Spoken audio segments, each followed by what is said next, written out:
YouTube channel medical and nurses.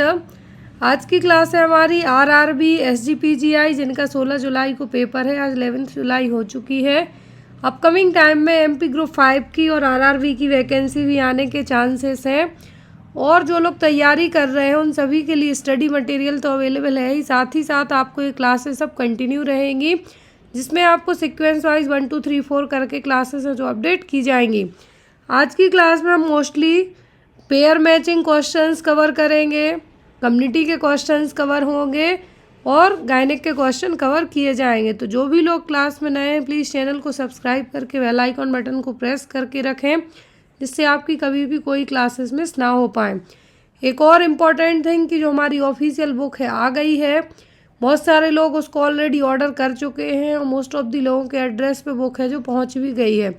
Even normal courier से भी book है जो कुछ लोगों के यहाँ 5 या 4 दिन में ही रीच आउट हो गई है। तो जो भी लोग ऑर्डर करना चाहते हैं ऑर्डर कर सकते हैं।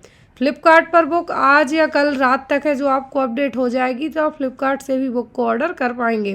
जो लोग डायरेक्ट ऑर्डर करेंगे उनको कोई भी डिलीवरी चार्ज नहीं लगेगा। वो जितना भी डिलीवरी चार्ज वगैरह होगा वो सब मैं पे करूँगी। आपको ओनली बुक की जो एमआरपी है उसके बेस पे बस आपको पेमेंट करनी होगी। मेरा व्हाट्सएप नंबर सभी को डिस्क्रिप्शन बॉक्स में मिल जाएगा, जहाँ से आप मुझे कांटेक्ट कर सकते हैं। तो बुक के बारे में थोड़ा सा आपको मैं बता देती हूँ कि बुक में रहने क्या क्या वाला है। पार्ट है वो अभी आपको मैं दिखा रही हूँ कि आपको बुक में है जो किस तरीके से चीज़ें हैं अवेलेबल होंगी। तो बुक है जो हमारी मेनली आपको डायरेक्ट यदि आप लोग कांटेक्ट करके परचेस करते हैं, जो मेरा व्हाट्सएप नंबर है उस पर, तो आपके लिए बुक है जो पड़ेगी 699 रुपीज़ में। कितने में? 699 रुपये में। आप इंडिया के किसी भी जगह से ऑर्डर करते हैं बुक आपको विद इन 1 वीक में डीटीडीसी के थ्रू भेजी जाएगी। मैं यहाँ पे नॉर्मल कोरियर भी आपको वेट नहीं कराऊंगी, डायरेक्ट बुक आपकी डीटीडीसी के थ्रू है जो आपको भेजी जाएगी, जो 5 दिन या 6 दिन से ज़्यादा का समय नहीं लेगा। आप इंडिया के किसी भी स्टेट में रहते हो। बुक में आपको मेनली जितने भी अभी तक 2024 तक जितने भी एग्जाम हुए हैं वो सब पेपर्स रहेंगे।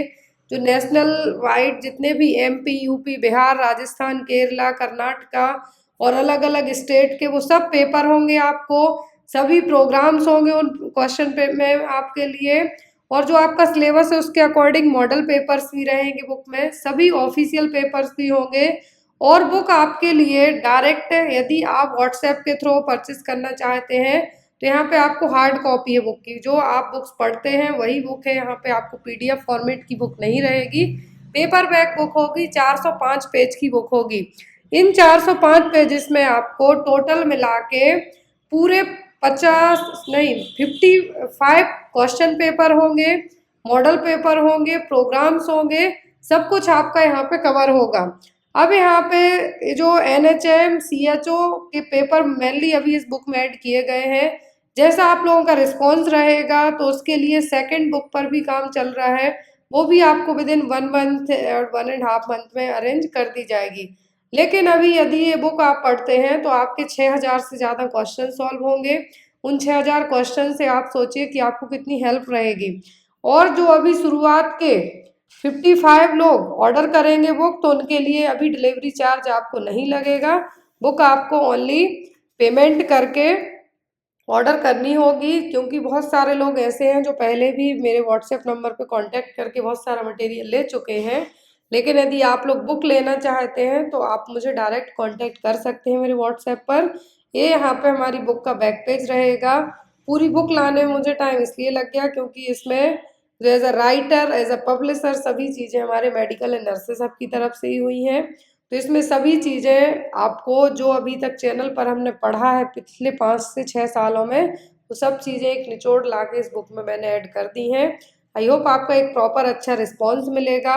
यदि आपको कोई भी डाउट वगैरह रह जाए किसी भी चीज़ को लेके कि बुक कैसे क्या करना है, आपको उसमें क्या क्या चीज़ें रहेंगी, वो सब आपको व्हाट्सएप पे एक्सप्लेन कर दी जाएंगी। मेरा जो व्हाट्सएप नंबर है यहाँ पे आपको दिख रहा है, यही ऑफिशियल व्हाट्सएप नंबर है। बुक पूरी गवर्नमेंट की लीगलाइजेशन के बाद ही मैंने रिलीज़ की है, ताकि बाद में कोई भी प्रॉब्लम ना हो। तो जो भी लोग ये बुक लेना चाहते हैं प्लीज़ आप मेरे व्हाट्सएप पे कांटेक्ट करके इस बुक को परचेस कर सकते हैं। आज से ही आपको बुक है जो अवेलेबल हो गई है, लेकिन आपको तुरंत मैं पीडीएफ फॉर्मेट में बुक नहीं दे पाऊंगी क्योंकि पेपर बैक बुक होगी। तो आपको 1 वीक में बुक आपके डोर स्टेप पे पहुंचाई जाएगी। जो भी लोग बुक लेंगे उनके लिए मैं बता दूं कि आपको अपना जो रजिस्टर्ड फ़ोन नंबर है, एड्रेस विद पिन कोड के मुझे भेजना होगा और पेमेंट करनी होगी। अभी जो शुरुआती लोग होंगे उनको कोई भी डिलीवरी चार्ज नहीं लगेगा, चाहे आप कहीं पर से भी, चाहे राजस्थान, यूपी, एमपी, बिहार कहीं से भी ऑर्डर करेंगे। और जिनका अपकमिंग टाइम में बिहार के लिए एग्जाम है तो ये बुक उनके लिए रामबाण साबित होगी। क्लियर। चलिए आज की क्लास को हम फोकस करेंगे। बताया क्या एमआरपी है, कैसे आप ऑर्डर कर सकते हैं। अब आप में मैं आपके लिए बुक का एक बार इंडेक्स और दिखा देती हूँ, हाफ इंडेक्स बस शो करूँगी ताकि आपके अंदर भी क्यूरियोसिटी रहे कि क्या क्या रहने वाला है। मोस्ट इम्पॉर्टेंट थिंग कि इस बुक में जो 2024 के अप्रैल तक एग्ज़ाम हुए हैं वो पेपर्स आपको अपडेटेड हैं। इसी साल अप्रैल मई तक जितने भी एग्ज़ाम्स हुए हैं वो सब पेपर सॉल्व अपडेटेड हैं, साथ में मॉडल पेपर अपडेटेड है। बुक यदि आप सॉल्व करते हैं, क्वेश्चन पेपर ऑलरेडी सॉल्व है, यदि आप अपने से अपने आंसर मैच करते हैं तो आपके लिए 6000 से ज़्यादा क्वेश्चन सॉल्व होंगे ओनली क्वेश्चन पेपर से। फिर आप मॉडल पेपर लगाएंगे जो कि विथ रीजनल के हैं, तो वो भी आपको यहाँ पे अवेलेबल हैं। तो सभी चीज़ें आपके लिए अवेलेबल हैं, आपको बुक में बहुत ही अच्छी अच्छी चीज़ें हैं जो मिल जाएंगी। और जो भी लोग यदि बुक को डायरेक्ट ऑर्डर करना चाहते हैं तो मेरे व्हाट्सएप नंबर के थ्रू आप बुक को ऑर्डर कर सकते हैं। Which is the first country who started the National Family Planning Program? राष्ट्रीय परिवार नियोजन कार्यक्रम प्रारंभ करने वाला पहला देश कौन सा है? कौन सा देश है जिसने सबसे पहले राष्ट्रीय परिवार नियोजन कार्यक्रम को शुरू किया था? चाइना ने, यूएसए ने, रसिया ने कि इंडिया ने? तो सबसे पहला नेशनल फैमिली प्लानिंग प्रोग्राम क्या है?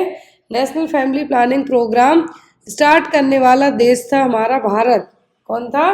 भारत, जिसमें सबसे पहले 1952 में ही national family planning programme start कर दिया था। और यहाँ पर यदि हम बात करें तो नाउअडेज इंडिया की जनता चाइना से ज़्यादा है, लेकिन पहले एग्जाम में आता था कि बेस्ड ऑन पॉपुलेशन कौन सा देश है जो सबसे ज़्यादा पॉपुलेशन वाला है, तो वो चाइना था। लेकिन अभी यदि पूछा जाए तो आपको भारत के लिए मार्क करना है। नेशनल फैमिली प्लानिंग प्रोग्राम का नाम बदल के कर दिया गया नेशनल फैमिली वेलफेयर प्रोग्राम 1977 में। तो इसमें से आपको जो 4 क्वेश्चन पढ़े हैं आपने, एक पॉपुलेशन पॉलिसी आता है, आपको फैमिली प्लानिंग प्रोग्राम आ सकता है, पहला देश कौन सा है जिसने फैमिली प्लानिंग प्रोग्राम स्टार्ट किया, तो वो इंडिया, और रीनेम क्या कर दिया फैमिली प्लानिंग प्रोग्राम का, तो रीनेम है नेशनल फैमिली वेलफेयर प्रोग्राम, जो कि 1977 में नाम बदल दिया गया था। Next is transformation of one type of cell into another type is called. एक सेल का किसी दूसरी सेल में ट्रांसफॉर्मेशन होना, परिवर्तन होना क्या कहलाएगा? हाइपरप्लासिया, मेटाप्लासिया, डिस्प्लासिया, फ्रेनाप्लासिया। ये आपने सभी जो टर्मिनोलॉजी है ऑन्कोलॉजी में पढ़ी हुई है। जो जब सेल्स में जो डिवीजन होता है, सेल्स की साइज बढ़ेगी, नंबरिंग बढ़ेगी, वो है यहाँ पे। तो ट्रांसफॉर्मेशन होना एक सेल का दूसरी सेल में, तो ये कहलाता है क्या? मेटाप्लासिया। क्या है? मेटाप्लासिया। प्लासिया का मतलब होता है बढ़ना, तो यहाँ पर क्या है? मेटाप्लासिया। एक प्रकार की कोशिका का दूसरे प्रकार की कोशिका में चेंज होना, परिवर्तन होना, ट्रांसफॉर्मेशन होना क्या कहलाएगा? मेटाप्लासिया। क्या होगा? ये देखिए, मेटाप्लासिया। नॉर्मल सेल्स इस तरीके से रहेगी। एट्रोफी मतलब सेल की साइज क्या है? श्रिंक हो रही है। क्या हो रही है? श्रिंक हो रही है और छोटी हो रही है। जैसे यहाँ पे कहा एनाप्लासिया, तो यहाँ पर सेल साइज क्या हो रही है? छोटी हो रही है नॉर्मल से। फिर हाइपरट्रॉफी। हाइपरट्रॉफी का मतलब है कि सेल की साइज का बढ़ना। क्या है? सेल की साइज का बढ़ना। और यहाँ पर हाइपरट्रॉफी, ट्रॉफी का मतलब क्या है? साइज बढ़ेगी सेल की। प्लासिया का मतलब क्या है? सेल की नंबरिंग 2, 2 से 4, 4 से 8 होगी, जो कि मेटास्टेसिस ट्यूमर में होती है। मेटाप्लासिया में क्या होगा? One cell type to another, एक सेल टाइप है जो दूसरी सेल में क्या होगी? कन्वर्जन होगा। डिस्प्लासिया का मतलब है कि अनअरेंज तरीके से ग्रोथ होना सेल्स का। और ये सभी चीजें देखने को मिलती हैं किसमें? मेटास्टेटिक ट्यूमर में। और दैट मीन सेल क्या है? श्रिंक हो रही है, सेल की साइज कम हो रही, घट रही है। हाइपरट्रॉफी मतलब सेल की साइज बढ़ रही, increase the cell size. Hyperplasia का मतलब है नंबरिंग बढ़ रही, इंक्रीज सेल नंबर। मेटाप्लासिया का मतलब है conversion of one cell type to another, एक सेल का दूसरी सेल में कन्वर्जन होना कहलाता है मेटाप्लासिया। और डिस्प्लासिया का मतलब है एक सेल का बहुत ही डिसऑर्डर तरीके से, गलत तरीके से, बहुत फास्ट तरीके से ग्रोथ करना, तो क्या है, dysplasia. Next one, 16-year-old preemie-gravid patient admitted with severe pregnancy-induced hypertension, giving intravenous magnesium sulfate. Nurse obtained which of the following information? एक क्वेश्चन की MgSO4 देने के बाद है जो क्या चीज़ आप चेक करेंगे या फिर क्या साइड इफेक्ट हो सकते हैं, आपको एग्जाम में भी आया है, मेंस नॉरसेट में, प्री में भी आया था, मेंस में भी आया है। क्वेश्चन है, गंभीर गर्भावस्था प्रेरित उच्च रक्तचाप के साथ भर्ती 16 वर्षीय प्रीमी ग्रेविड रोगी को अंतःशिरा मैग्नीशियम सल्फेट दिया जाता है। नर्स को निम्नलिखित में से कौन सी जानकारी प्राप्त करनी चाहिए? तो MgSO4 और मैग्नीशियम सल्फेट का ड्रग ऑफ चॉइस है प्रेगनेंसी में बढ़ने वाले बीपी के लिए। तो यहाँ पे बात की जा रही प्रेगनेंसी इंड्यूस्ड हाइपरटेंशन, तो अब इसको ट्रीट करने के लिए मैग्नीशियम सल्फेट दिया गया है। यदि ओवरडोज होता है तो अब कैल्शियम ग्लूकानेट दे देंगे एंटीडोट के तौर पे। लेकिन यहाँ पे कहा है कि अब क्या चीज़ ऑब्जर्व करेंगे, urinary output every 8 hour, deep tendon reflexes every 4 hour, respiratory rate every hour या फिर ब्लड प्रेशर एवरी 6 आवर। क्या चीज़ आप चेक करेंगे ओल्ड प्रीमी ग्रेविड पेशेंट में जो कि एडमिट है, सीवियर प्रेगनेंसी इंड्यूस हाइपरटेंशन हुआ है उसको तब। तो यहाँ पर आपको पता है कि जो रेस्पिरेटरी सिम्टम को यहाँ पर सीवियर साइड इफेक्ट के तौर पे कंसीडर किया जाता है मैग्नीशियम सल्फेट का। तो अगर रेस्पिरेटरी रेट एवरी आवर आपको चेक करना है, क्यों?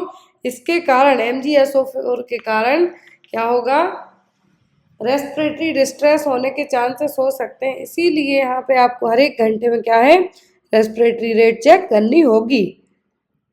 सीवियर साइड इफेक्ट पूछे मैग्नीशियम सल्फेट के MgSO4 के, तो वही रेस्पिरेटरी डिप्रेशन, रेस्पिरेटरी डिप्रेशन के लिए आपको बार बार हर एक घंटे में रेस्पिरेटरी रेट चेक करना है। Next one,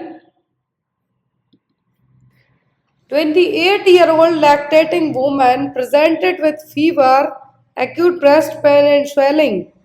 Which one of the following organism caused this acute breast problem? 28 वर्षीय स्तनपान कराने वाली महिला को तीव्र बुखार, स्तन दर्द, सूजन की समस्या हुई है। निम्नलिखित में से कौन सा जीव इस तीव्र स्तन समस्या का कारण है? ऑप्शन में स्ट्रेप्टोकोकस, स्टेफाइलोकोकस, एंटेरोकोकस या फिर न्यूमोकोकस। पहली चीज जो बेस्ड ऑन द साइन हम बात करें कि ये है क्या, ब्रेस्ट पेन हो रहा है, स्वेलिंग है, फीवर है, तो ये सब जो फीवर आ जाए मतलब कुछ ना कुछ इन्फेक्शन है। तो अब यहाँ पर ब्रेस्ट में तो ये क्या कहलाएगा, मास्टाइटिस। ब्रेस्ट में होने वाला इन्फेक्शन, इन्फ्लेमेशन क्या कहलाएगा, मास्टाइटिस। दिस मास्टाइटिस का मोस्ट कॉमन साइन क्या है, सॉरी कॉज क्या है, वो स्टेफाइलोकोकस। क्या है, स्टेफाइलोकोकस। तो यहाँ पर आपका आंसर भी क्या होगा, ऑप्शन नंबर बी। जो मास्टाइटिस है, स्वेलिंग और इन्फ्लेमेशन होना ब्रेस्ट में, तो यहाँ पर इसके जो साइन बताए गए हैं कि फीवर है, ब्रेस्ट पेन है, स्वेलिंग भी है, तो ये किसके, सभी मास्टाइटिस के साइन है। और ये होता किससे, मोस्ट ऑफ दी स्टेफाइलोकोकस से। Next one, physiological anaemia during pregnancy is a result of, गर्भावस्था के दौरान शारीरिक रक्ताल्पता किसका परिणाम है? प्रेगनेंसी में जो फिजियोलॉजिकल एनीमिया होता है उसका रीजन क्या है? Decrease dietary intake of iron, increase plasma volume of the mother, decrease erythropoiesis in the pregnancy, increase demand of the foetus. यदि प्रेगनेंसी में फिजियोलॉजिकल एनीमिया देखने को मिलता है तो ये होता है ब्लड प्लाज्मा वॉल्यूम बढ़ने के कारण। किसके कारण? प्लाज्मा वॉल्यूम बढ़ने के कारण। तो आंसर क्या होगा, decreased plasma volume of the mother. अब यहाँ पर WHO के अकॉर्डिंग कैटेगरी है एनीमिया की, mild, moderate, severe, very severe. Very severe में एडमिट करके ब्लड ट्रांसफ्यूज करने की जरूरत पड़ सकती है। माइल्ड में है 9 to 10.9 ग्राम पर DL, मतलब माइल्ड एनीमिया हुआ है। मॉडरेट में 7.8 to 9, सीवियर में लेस देन 7 ग्राम पर DL और वेरी सीवियर में लेस देन 4 ग्राम पर DL। सीवियर और वेरी सीवियर केसेस में सीधा हॉस्पिटल में एडमिट करके ट्रीट करने की ज़रूरत पड़ जाती है। तो ये सभी क्या है, 4 क्लासिफिकेशन WHO के अकॉर्डिंग एनीमिया के लिए कि कौन सी कैटेगरी में, यदि कितना कम हीमोग्लोबिन है आपका तो आपको कौन सी कैटेगरी में रखा जाएगा। नेक्स्ट है in following which is a primary feature of cervical cancer. यदि किसी को सर्वाइकल कैंसर होता है तो उसका प्राथमिक लक्षण क्या होगा? पॉलीयूरिया, वेट गेन, वॉमिटिंग या फिर इरेगुलर मेंस्ट्रुअल साइकिल। क्या होगा यहाँ पर? यदि किसी को क्या है सर्वाइकल कैंसर है तो इसके प्राइमरी फीचर्स क्या हो सकते हैं? सर्वाइकल कैंसर के प्राइमरी फीचर्स में आपका हो सकता है इरेगुलर मेंस्ट्रुअल साइकिल। जो इरेगुलर मेंस्ट्रुअल पीरियड है वो आपके क्या हो सकते हैं? जो रेगुलरली आने चाहिए 28 दिन में, या किसी की 30 किसी की 35, उसकी जगह पे कैसे आएंगे? रेगुलर आएंगे। आपको बहुत ज़्यादा ब्लीडिंग होगी, बार बार ब्लीडिंग होगी, महीने में 2 बार तक ब्लीडिंग होगी। तो ये सभी क्या है? प्राइमरी फीचर हैं किसके? सर्वाइकल कैंसर के। यहाँ पर आपका आंसर क्या होगा? Irregular menstruation. Next one, after ovulation has occurred the ovum remains viable for. तो ओव्यूलेशन के बाद, आफ्टर ओव्यूलेशन की प्रोसेस में एग रिलीज होता है तो ओवम कितने टाइम तक जिंदा रह सकता है? 1 to 6 hour, 12 to 18 hour, 24 to 36 hour और 48 to 72 आवर तक। तो यहाँ पर ओवम की बात की जा रही है तो ओवम रहता है 12 से 24 घंटों तक। कितना? 12 से 24 घंटे तक है जो वायबल रहेगा। ओव्यूलेशन के बाद ओव्यूलेशन में क्या होगा? ओवरी एक एग है जो रिलीज कर देगी। तो यहाँ पर जो ओवम है, ओवम वायबल रहेगा कितना? 12 से 18 घंटों तक।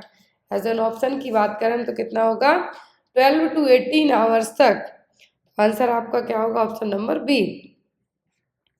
Next one, most common cause of peritonitis. Peritonitis का मोस्ट कॉमन कॉज क्या है? पेरिटोनियम लेयर जो कि कवरिंग लेयर है एब्डोमेन की। तो यहाँ पर पेरिटोनाइटिस में कुछ इन्फेक्शन होता है तो क्या इसका रीजन होगा? यूकोलाई, एच पाइलोरी मतलब कि Helicobacter pylori, group A Streptococcus या फिर ट्रिप्नोमा पैलिडियम। तो यहाँ पर किसके लिए रिस्पॉन्सिबल होगा? सिफिलिस के लिए तो है ट्रिप्नोमा पैलिडियम। एच पाइलोरी है पेप्टिक अल्सर के लिए। अब बचता है क्या आपका? इकोलाई। क्या है? इकोलाई, जो कि यूटीआई में पेरिटोनाइटिस के लिए सबसे कॉमन कंसीडर किया जाता है कि इसके थ्रू है जो ये प्रॉब्लम होंगी, यूटीआई। एंड यदि एब्डोमेन ऑर्गनल में या फिर पेरिटोनाइटिस का जो रीजन पूछते हैं, पेरिटोनाइटिस से पूरी कवरिंग हो गई लेकिन इस कवरिंग में यदि इन्फेक्शन इन्फ्लेमेशन होता है तो ये कहलाएगी पेरिटोनाइटिस। इसका रीजन क्या होता है अकॉर्डिंग टू ऑप्शन के? तो होगा E coli bacteria. Next is the emergency contraceptive for women is. महिलाओं के लिए आपातकालीन गर्भ निरोधक कौन सी है? माला डी, माला एन, लेवोनोजेस्ट्रोल या फिर प्रोजेस्ट्रॉन। इमरजेंसी कॉन्ट्रासेप्टिव है जो वुमेन के लिए वो कौन सी है? होगी यहाँ पर लेवोनोजेस्ट्रोल, जो आइकेन आईपेल मार्केट में अवेलेबल होती है वही। इसमें क्या है? लेवोनोजेस्ट्रोल रहेगा जिसको विदिन 72 घंटों के अंदर यदि अनप्रोटेक्टेड इंटरकोर्स किया हुआ है, बच्चा नहीं चाहते हैं, तो यहाँ पर आप क्या करेंगे? लेवोनोजेस्ट्रोल जो कि विदिन 72 घंटों के यूज कर ली जाती है। Next is hormonal contraceptive choice in lactating mother is. यदि माँ अपने बच्चे को फीड कराती है तो कौन सी कॉन्ट्रासेप्टिव है जो आप देंगे? Hormonal contraceptive, mini pills, combined pills, centchroman या फिर नन ऑफ द अबव। कौन सी हार्मोनल कॉन्ट्रासेप्टिव होगी? पहली चीज, जो माँ नर्सिंग मदर, लैक्टेटिंग मदर अपने बच्चे को फीड कराती हैं तो उनको क्या है?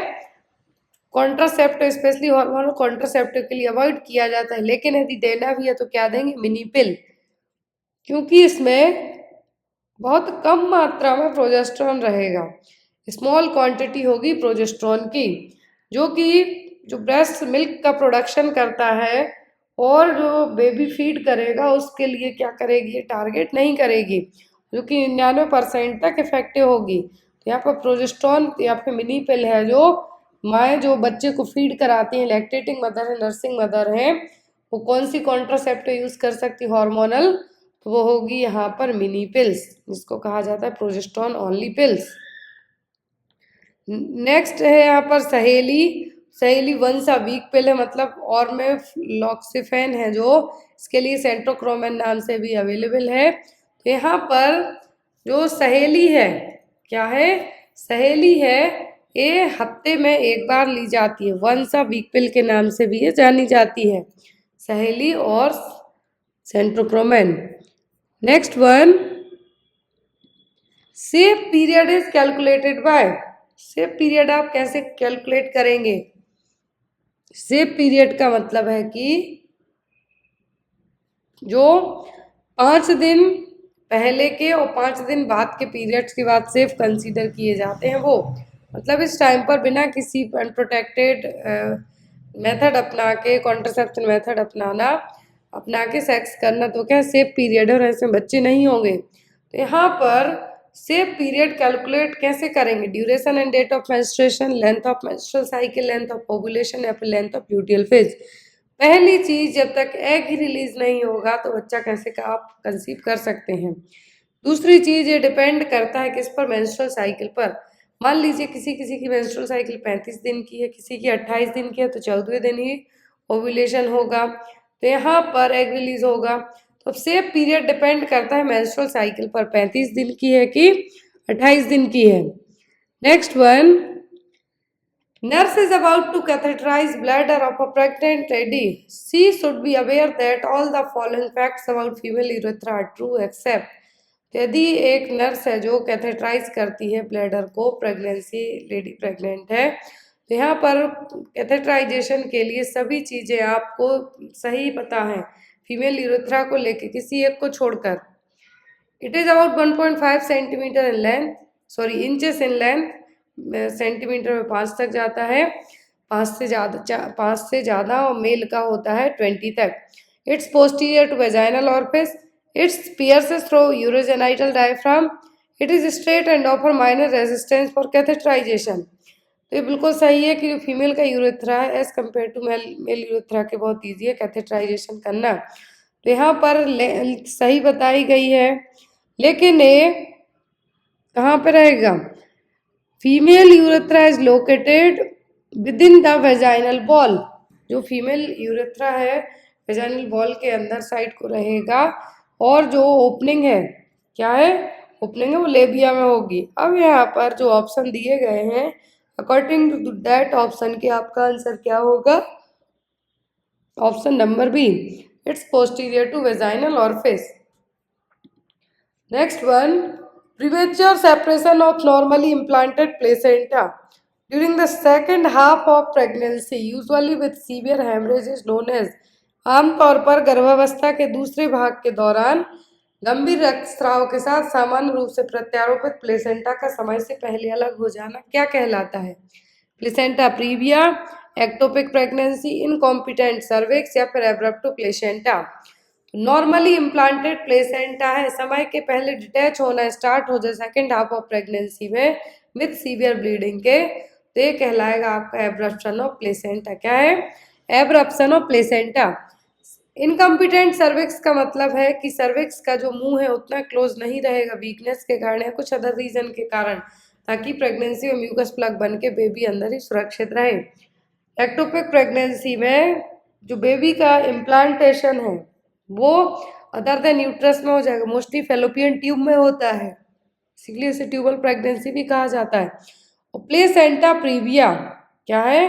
प्लेसेंटा प्रीविया जो सर्वाइकल ओस के यहाँ की जो म्यूकस बनेगा सेंट्रल पार्ट से प्लेसेंटा क्या होगा? नीचे की तरफ आएगा, तो कहलाएगा placenta praevia. Next is dryness of eyes is known as. आंखों का सूखापन किस नाम से जाना जाता है? लैटियालिज्म, हैलिटोसिस, जेरोप्थेल्मिया, फिर जेरोस्टोमिया। तो यहाँ पर जेरोस्टोमिया, जेरोप्थेल्मिया, हैलिटोसिस 3 एग्जाम में आते हैं। तो जेरोप्थेल्मिया क्या? ड्राइनेस ऑफ आइस, जो कि होती है विटामिन ए की डेफिशिएंसी के कारण। क्या है? विटामिन ए की डेफिशिएंसी के कारण होगा जेरोप्थेल्मिया, और इसमें आंखें क्या रहेंगी? ड्राई रहेंगी। हैलिटोसिस का मतलब है बैड ब्रीदिंग, जो सांस आप छोड़ेंगे तो दूसरे को स्मेल देगी, तो क्या है? हैलिटोसिस। है कि भारत में सबसे ज्यादा अंधेपन का फर्स्ट रीजन क्या है? तो है कंजक्टिवाइटिस, मोतियाबिंद। दूसरा रीजन कहें तो वो होता है रिफ्रैक्टिव एरर, अंधे होने का जो मेन रीजन है भारत में वो क्या है? पहला रीजन तो है यहाँ पर कि जो फर्स्ट रीजन है वो क्या है? कंजक्टिवाइटिस और मोतियाबिंद। दूसरा रीजन की बात करें तो वो रिफ्रैक्टिव एरर्स। नेक्स्ट है जो ज़ीरोफ्थैल्मिया होता है विटामिन ए की कमी के कारण। मिशन परिवार विकास प्रोग्राम लॉन्च्ड। तो मिशन परिवार विकास प्रोग्राम कब आया था? ये कम्युनिटी का बहुत ही फेमस क्वेश्चन है। ऑप्शन में है आपको 2016, 1952, 1952, 2009 और 1971। तो जितनी भी यहाँ पर डेट दी, जो सन दिए हुए हैं, ईयर्स दिए हुए हैं, इसमें कोई ना कोई प्रोग्राम आपका आया है। जैसे यहाँ पर 1971 में क्या आया था आपका? MTP act. क्या आया था? एमटीपी एक्ट 1971 में medical termination of pregnancy act आया था। फिर अमेंडमेंट एक्ट इसके बाद आया हुआ था। फिर आपका आता है 1952। 1952 में भारत एक पहला जो कंट्री था जिसने पहली बार जो नेशनल फैमिली प्लानिंग प्रोग्राम भी आया था यहाँ पर। एंड साथ में अभी हमने स्टार्टिंग में पढ़ा भी है नेशनल फैमिली प्लानिंग प्रोग्राम। और यहाँ पर 2016 में आया था मिशन परिवार विकास। मिशन परिवार विकास लाया गया था कि जितने भी हाई फर्टिलिटी डिस्ट्रिक्ट है वहाँ पर पॉपुलेशन को किस तरीके से कंट्रोल किया जा सके उसके लिए आया था। और साथ ही साथ 19 एक और प्रोग्राम आया था, यदि आपको एग्जाम में आए तो इसी टाइम पर आया था कम्युनिटी डेवलपमेंट प्रोग्राम। ये भी आप याद रखें, कम्युनिटी डेवलपमेंट प्रोग्राम, जो कि गांव में जो भी डेवलपमेंट होना है उसके लिए प्रोग्राम है जो लाया गया था। कम्युनिटी डेवलपमेंट प्रोग्राम 2016 में आया था मिशन परिवार विकास। 1952 में आया था नेशनल फैमिली प्लानिंग प्रोग्राम। और दूसरा यदि 1952 में ही पूछे तो वो था कम्युनिटी डेवलपमेंट प्रोग्राम। और 1971 में आया था medical termination of pregnancy act. According to that act 20 week तक की प्रेगनेंसी को ही अवॉर्ड किया जा सकता है, टर्मिनेट किया जा सकता है, आफ्टर दैट नहीं। ये देखिए यहाँ पर फिर जो हमने पढ़ा कि नेशनल फैमिली प्लानिंग प्रोग्राम में आया था 1952 में। इस प्रोग्राम का नाम बदल के रख दिया गया नेशनल फैमिली वेलफेयर प्रोग्राम 1977 में। तो मिशन परिवार विकास का जो एम था वो क्या था कि जितनी भी कॉन्ट्रासेप्टिव मेथड है फैमिली प्लानिंग के लिए उनको ज़्यादा से ज़्यादा लोगों तक यूज़ करवाना है। जो हाई फोकस स्टेट है जहाँ की फर्टिलिटी रेट ज़्यादा है उनको टारगेट करना। तो जो ministry of health and family welfare ने मिशन परिवार विकास लॉन्च किया था 2016 में, इसका मेन फोकस था 146 हाई फर्टिलिटी डिस्ट्रिक्ट। वो डिस्ट्रिक्ट कहाँ के थे, किस स्टेट के थे? वो थे बिहार, उत्तर प्रदेश, असम, छत्तीसगढ़, मध्य प्रदेश, राजस्थान एंड झारखंड। क्योंकि यहीं के कारण जो जनता है ज़्यादा हो रही थी और जो यहाँ पर गरीबी है वो क्या है, वो भी पॉवर्टी भी ज़्यादा है। तो इसीलिए इन स्टेट को टारगेट किया गया, इसके 146 डिस्ट्रिक्ट को इस प्रोग्राम के तहत लाया गया कि हमें 2025 तक जो फर्टिलिटी रेट है वो 2.1 तक लेके आनी है। नेक्स्ट है यहाँ पर question,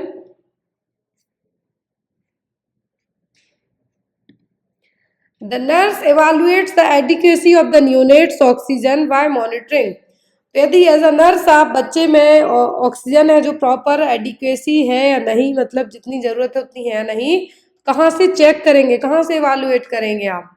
cyanosis of hand and feet, pulse rate continuously, arterial blood gas, the percentage of oxygen received. तो एक न्यूनेट बेबी में इवालुएशन कैसे करेंगे ऑक्सीजन का कि बच्चे में प्रॉपर ऑक्सीजन है या नहीं?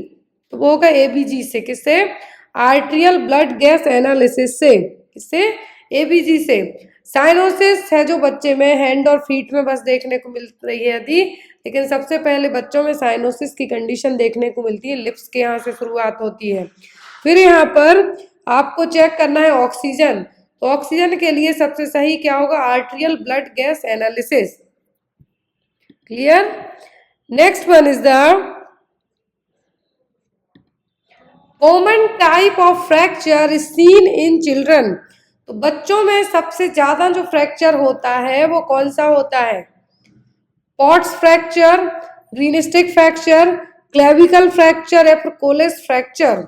तो सबसे कॉमन फ्रैक्चर की बात की जा रही है, वो भी बच्चों में। जो बच्चे जब गिरते हैं, सबसे कॉमन फ्रैक्चर कौन सा देखने को मिलता है? तो बच्चों में सबसे कॉमन फ्रैक्चर होता है, यदि हम बोन की बात करें तो सबसे कॉमनली बच्चों की जो हड्डी टूटती है वो है radius ulna. Radius ulna forearm की जो बोन्स है वो। कूलिस फ्रैक्चर जो कि radius close to the wrist, यहाँ पर जो कूलिस फ्रैक्चर है वो है। लेकिन बच्चों में यदि बात की जा रही है तो यहाँ पर यदि इस पर्टिकुलर बोन पूछे तो आप रेडियस अल्ना कहेंगे, लेकिन कॉमन टाइप का फ्रैक्चर पूछे तो वो होता है ग्रीन स्ट्रिक फ्रैक्चर, जिसमें एक बोन है क्या रहेगी, एक बोन है जो क्या हो जाती है, एक तरीके से हमें कहेंगे कि लकड़ी जैसे आप तोड़ते हैं उस तरीके से यहाँ पे हड्डी भी टूटेगी, एक साइड बेंड रह जाएगी, दूसरे साइड से बोन टूट जाएगी। ये देखिए यहाँ पर हेयरलाइन फ्रैक्चर का मतलब है कि फ्रैक्चर जिगजैग मैनर में होगा। कैसा? जिगजैग मैनर में। ऑब्लिक में सीधा बोन दो पार्ट में डिवाइड हो जाएगी, दो पार्ट में डिवाइड हो जाएगी। फिर ऑब्लिक नॉन डिस्प्लेस्ड, मतलब एक है ऑब्लिक डिस्प्लेस्ड तो दूसरा है नॉन डिस्प्लेस्ड। तो डिस्प्लेस में क्या होगा कि सेम जगह से दो पार्ट में डिवाइड होगी, बट ऑब्लिक लेकिन नॉन डिस्प्लेस्ड में क्या होगी, वर्टिकल हो सकती है, हॉरिजॉन्टल हो सकती है।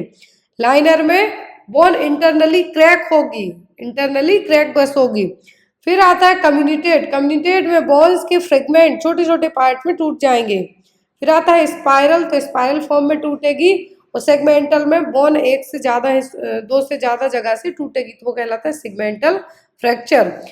जो यहाँ पर ग्रीन स्टिक फ्रैक्चर की बात हो रही है, ग्रीन स्टिक फ्रैक्चर में बोन क्या होगी, बेंड होगी, एक जगह से, एक जगह से थोड़ी सी बेंड रहेगी, दूसरी जगह से टूटी हुई रहेगी। तो क्या है, बच्चों में सबसे कॉमनली देखने को मिलता है क्या, ग्रीन स्टिक फ्रैक्चर। जैसे ग्रीन का मतलब यहाँ पर क्या है, जो ब्रांच ऑफ ट्री होती है वो ब्रेक होती है, तो यहाँ पर एक साइड से टूट जाएगी पूरी, लेकिन दूसरे साइड से बस बेंड रहेगी। Next one is catgut is made from intestine of. तो कैटगट हैं जो इंटेस्टाइन से बनते हैं, किसकी, डोमेस्टिक कैट की, जो पालतू बिल्लियां होती हैं। वाइल्ड कैट मतलब जंगली बिल्लियां। सीप या फिर हॉर्स। जितने भी जो कैटगट की बात की जा रही है वो कुछ ना कुछ एनिमल से रिलेट करते हुए बनेंगे। तो इंटेस्टाइन की बात की गई है तो बनेंगे सीप। भेड़ की आंतों से जो सर्जिकल सूचर के लिए जो नेचुरली जो डिग्रेडेड सूचर्स होते हैं, जो बॉडी क्या कर जाती है, आपको पहले होता था कि जो टाँके लगे उनको कट करवाना पड़ता था, बट अब एब्जॉर्बेबल लगते हैं, जो क्या कहलाते हैं, कैटगट सूचर, जो कि 90 दिनों में ऑटोमेटिक आपकी बॉडी इनको एब्जॉर्ब कर लेती है। तो यहाँ पर जो बनते हैं जो सूचर, जो कैटगट सूचर की बात की जा रही है, बनते हैं किससे, सीप की इंटेस्टाइन से। किससे, सीप की इंटेस्टाइन से। तो यहाँ पर आपका आंसर क्या होगा, सीप। Next one is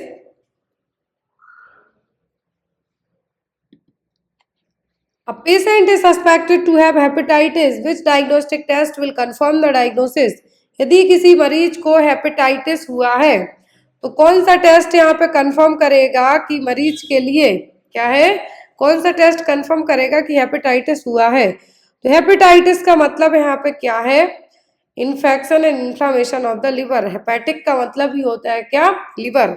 itis word जुड़ गया मतलब इन्फेक्शन है। तो यहाँ पर कौन से टेस्ट से कंफर्म होगा, ऑप्शन में elevated haemoglobin level, elevated serum bilirubin level, elevated blood urea nitrogen level, decrease erythrocyte sedimentation rate, ESR.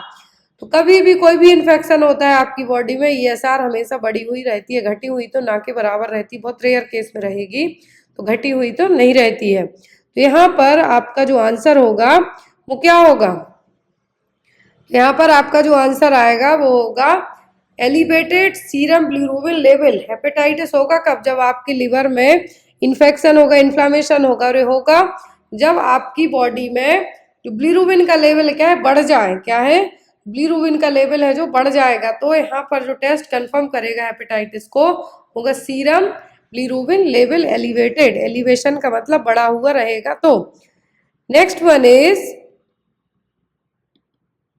Which of the following is the bullet shaped virus. इनमें से बुलेट शेप्ड वायरस कौन सा है, herpes zoster, measles, rabies या फिर HIV virus. एक question अभी recent Jharkhand paper हुआ था, उसमें पूछा गया है bullet shaped virus. Bullet shaped virus है यहाँ पर रेबीज वायरस। कौन सा, रेबीज वायरस है जो कि बुलेट शेप्ड वायरस में कंसीडर किया जाता है। शेप ऑफ वायरस यदि आपको बात करें, बुलेट शेप वायरस कौन सा है? Rabies virus. Next one is the which of the antibiotics is likely to impair hearing. तो हियरिंग के लिए कौन सी एंटीबॉडीज रिस्पॉन्सिबल है हियरिंग लॉस के लिए? स्ट्रेप्टोमाइसिन, नियोमाइसिन, जेंटामाइसिन या फिर इथ्रोमाइसिन। तो यहाँ पर जो 3 ड्रग है वो आपको अलग ही लग रही हैं सभी एंटीबायोटिक, चारों हैं। लेकिन स्ट्रेप्टोमाइसिन क्या है? एक एंटी ट्यूबरकुलर ड्रग है, फर्स्ट क्लास चॉइस की एंटी ट्यूबरकुलर ड्रग है। और यहाँ पर ये जो ड्रग है एंटीबायोटिक के लिए, तो इसमें आपकी जो 8वें नंबर की जो वेस्टिबुलोकोक्लियर नर्व है वो यहाँ पे डैमेज कर सकती है। कौन? स्ट्रेप्टोमाइसिन। तो यहाँ पर आपका आंसर क्या होगा? Streptomycin. Next one is injectable contraceptive such as DMPA and NET EN contains. तो जो डीएमपीए है, क्या है? डीएमपीए है और नॉरएथेस्टेरोन एनान्थेट है, जिसको नेट-ईएन नाम से जाना जाता है। तो इसमें क्या रहेगा? दोनों इंजेक्टेबल कॉन्ट्रासेप्टिव इंजेक्शन फॉर्म में अवेलेबल रहेंगी। Only oestrogen, only progesterone, both oestrogen and progesterone या फिर नन ऑफ द अबव। तो यहाँ पर आपको पता है कि फीमेल की जो ओवरी है जो हार्मोन रिलीज करती है कॉर्पस ल्यूटियम, वो क्या रिलीज करती है? Oestrogen and progesterone. कुछ कम लेवल पर रिलीज करती है, लेकिन प्रोजेस्टेरोन का काम क्या होता है? यूट्रस लाइनिंग को थिक करना। तो यहाँ पर यदि आप और ज़्यादा जो कॉन्ट्रासेप्टिव के फॉर्म में प्रोजेस्टेरोन भेजेंगे तो क्या होगी? लाइनिंग थिक होगी, प्रेगनेंसी कंसीव करना पॉसिबल नहीं होगा। यहाँ पर भी वही काम है, डीएमपी और नेट-ईएन। कौन सा हार्मोन रहेगा इसमें? होगा इसमें ओनली प्रोजेस्टेरोन हार्मोन। डीएमपीए हर महीने एवरी 3 मंथ में इंजेक्ट किया जाने वाला क्या है? शॉर्ट के नाम से भी अवेलेबल है, गवर्नमेंट में फ्री ऑफ कॉस्ट है, अंतरा के नाम से मिल जाता है, इंट्रामस्कुलर रूट से इसको इंजेक्ट किया जाता है। नेट-ईएन है जो नेट-ईएन हर 2 महीने में। डीएमपीए 150 mg यदि इंजेक्ट कराते हैं तो हर 3 महीने में, एवरी 3 मंथ्स में, और यदि 6 महीने में कराते हैं तो 300 mg एवरी 6 मंथ में। नेट-ईएन है जो 200 mg एवरी 2 मंथ, हर 2 महीने में इंजेक्ट किया जाने वाला शॉट है। फिर फेलियर रेट की बात करें हम तो फेलियर रेट डीएमपीए के कितने हैं? 0.1%, और जो नेट-ईएन है इसके 0.4%। तो यहाँ पर यदि डीएमपीए की बात करें तो अंतरा नाम से एग्जाम में आपको क्वेश्चन आ सकता है, या फिर शॉर्ट नाम से आ सकता है, या फिर इसमें कौन सा हार्मोन रहेगा? मेड्रॉक्सी प्रोजेस्टेरोन इंजेक्शन डीएमपीए और अंतरा के नाम से अवेलेबल रहता है, इंट्रामस्कुलरली इंजेक्ट किया जाता है, हर 3 महीने में इंजेक्ट किया जाता है। नेक्स्ट वन इज परचेस करना चाहे मैं उनको बता दूं कि 40 पेपर हैं, 13 सीरीज है, अमाउंट इसका 350 रुपीज़ रहेगा। और जो एएनएम वाले पेपर्स लेना चाहते हैं तो उनको भी पेपर्स अवेलेबल हैं, आप भी मेरे डायरेक्ट व्हाट्सएप नंबर पे कांटेक्ट करके पूरे पेपर सीरीज परचेस कर सकते हैं। चलिए आज की क्लास को हम स्टार्ट करते हैं। तो यहाँ पे जो फर्स्ट क्वेश्चन है आज की क्लास का वो आपको ये रहा, under PMSBY scheme, the amount to be paid to the insurance holder or nominee in case of partial disability occurred due to accident, total and irrecoverable loss of sight of one eye or loss of one of hand or foot। पहले question आप समझिए, फिर आपको समझ में आएगा कि ये क्वेश्चन में पूछा क्या गया है। जब आपको पता होगा PMSBY स्कीम क्या है, PMSBY स्कीम, तब आप इसका आंसर दे पाएंगे। क्वेश्चन में कहा गया है कि जो प्रधानमंत्री की जो योजना है, यहाँ पर क्या है? प्रधानमंत्री सुरक्षा बीमा योजना। क्या है? प्रधानमंत्री सुरक्षा बीमा योजना के तहत कितना अमाउंट पे किया जाएगा? इंश्योरेंस अमाउंट दिया जाता है यहाँ पर इनकेस पार्शियल डिसेबिलिटी हुई हो। आपको एक जो फुल अमाउंट है वो तो पता होगा इस योजना के तहत, जो प्रधानमंत्री सुरक्षा बीमा योजना है इसके तहत जो अमाउंट दिया जाएगा वो कितना होगा? कितना अमाउंट यहाँ पे दिया जाएगा? यदि क्या हो जाए, या तो एक आंख चली जाए, मतलब पार्शियल डिसेबिलिटी का मतलब या आंख चली जाए, या फिर एक पैर अलग हो जाए, या एक हाथ अलग हो जाए। तो इस केसेस में जो प्रधानमंत्री सुरक्षा बीमा योजना है इसके तहत कितना अमाउंट दिया जाएगा? 2 लाख, 1.5 लैक्स, 2.5 लाख या फिर 1 लाख? कितना अमाउंट पे किया जाएगा यदि किसी पर्सन का बाय चांस रोड एक्सीडेंट में, एक तो होता है डेथ और दूसरा होता है पार्शियल डिसेबिलिटी, कितना अमाउंट पे किया जाएगा यदि पार्शियल डिसेबिलिटी होती है? जब यदि पार्शियल डिसेबिलिटी होती है तो कितना? 1 लाख बस, याद रखना है। इनकेस पार्शियल डिसेबिलिटी पूछे तो 1 लाख।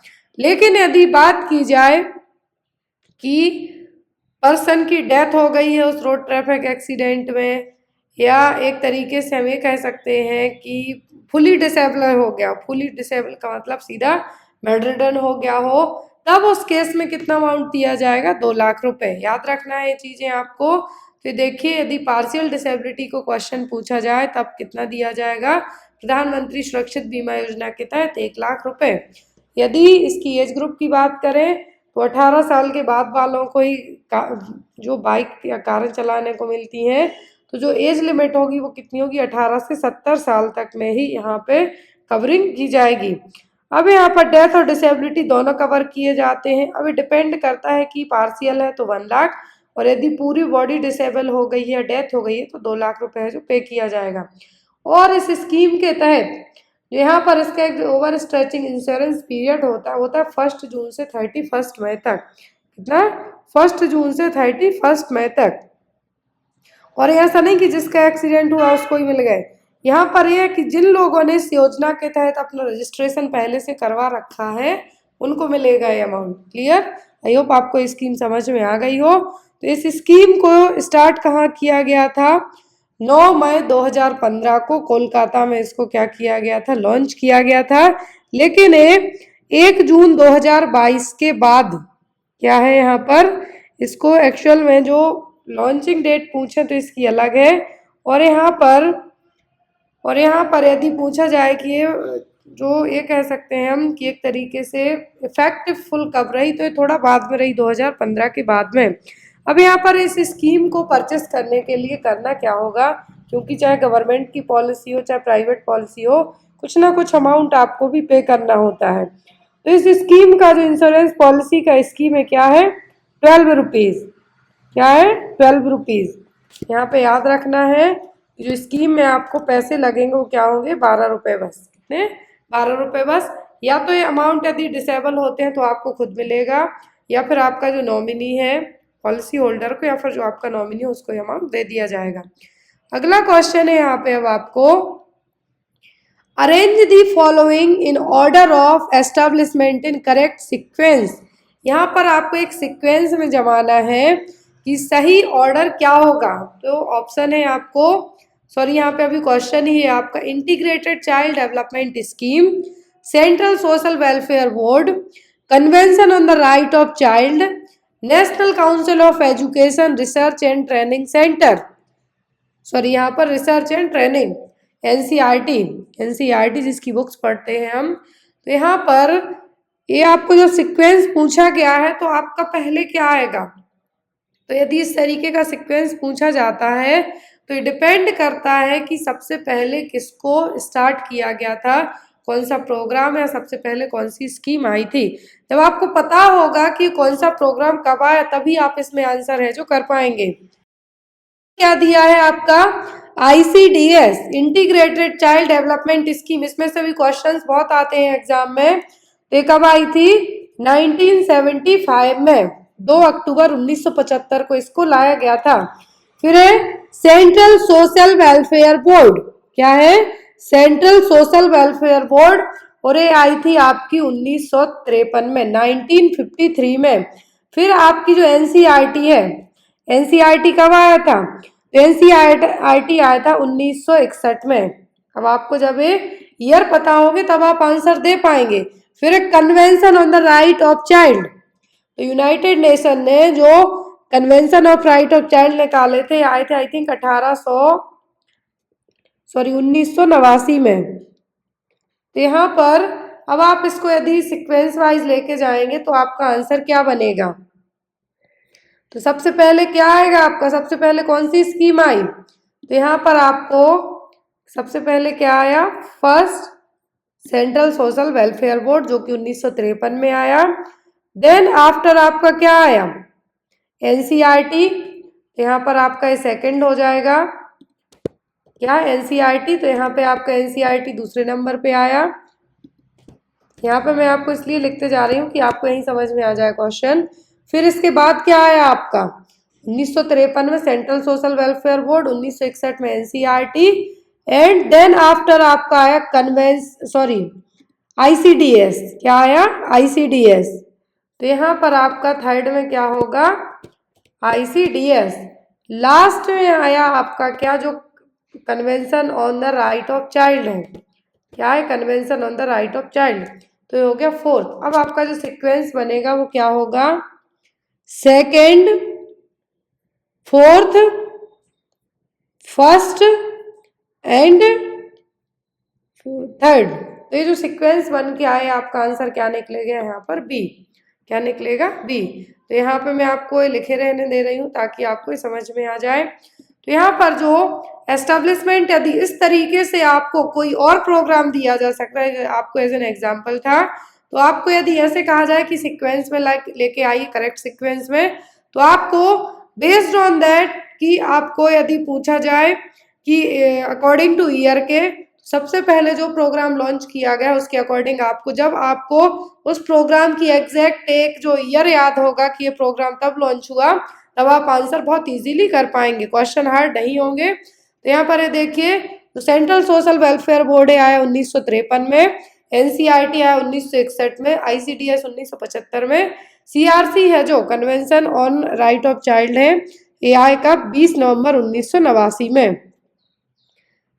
और लेकिन इसको यदि गवर्नमेंट ऑफ इंडिया की बात करें हम, तो गवर्नमेंट ऑफ इंडिया ने इसको अडॉप्ट किया था 11 दिसंबर 1992 में। याद रखना है आपको, यूएनसीआरसी ने, जो यूनाइटेड नेशन ने जो convention on the right of child update कब किए, 20 नवंबर 1982 को, इतना याद रखें। लेकिन इंडिया ने यूएनआरसी से जो यूएनसीआरसी से अडॉप्ट कब किया इंडिया ने, 11 दिसंबर 1900 सीआरसी का।